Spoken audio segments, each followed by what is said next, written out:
Et, et c'est incroyable à quel point cette histoire match avec le live d'aujourd'hui. C'est comme si Dieu était intervenu.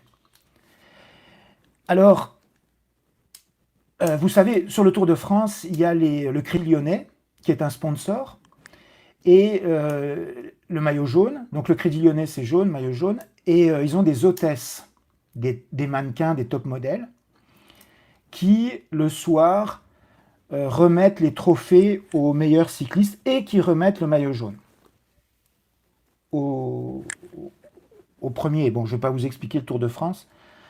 Euh, et au début, à la première étape du Tour de France 2003, c'était 2003 pour les plus anciens, c'est l'équipe de George Hincapie. Je ne sais pas si Lance Armstrong était avec eux à cette année-là. Mais en tout cas, c'est leur équipe qui gagne. C'était un truc par équipe, un contre-la-montre par équipe ou un truc comme ça.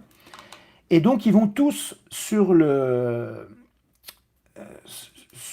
stage, sur l'endroit où on fait les remises de récompenses, le podium. Et il y a trois hôtesses du Crédit Lyonnais. Je ne sais pas si vous voyez les filles qui mettent au Tour de France. Là, les filles, c'est des bombes. J'imagine qu'elles doivent se battre pour faire partie de ça parce que ça leur donne beaucoup de visibilité. Et, euh, et donc, euh, les filles du Crédit Lyonnais, les mannequins là, qui sont tout en jaune, leur remettent à chacun un petit lion parce que le lion, c'est jaune, c'est la couleur du Crédit Lyonnais. Et George Hincapie, le cycliste, il tombe littéralement fou amoureux de cette hôtesse. Il lui fait la bise et après, il s'en remet plus.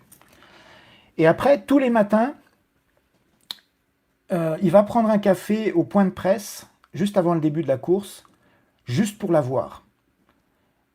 Parce qu'il sait qu'elle est là. Alors il force ses copains à venir avec lui tous les matins pour prendre le café juste pour la voir, alors qu'en fait ils sont épuisés, ils sont crevés, ils n'ont pas envie d'aller prendre un café avant la course, mais il y va juste parce qu'elle est là, et puis à un moment donné, il voit que ça le mène nulle part, problème de séduction,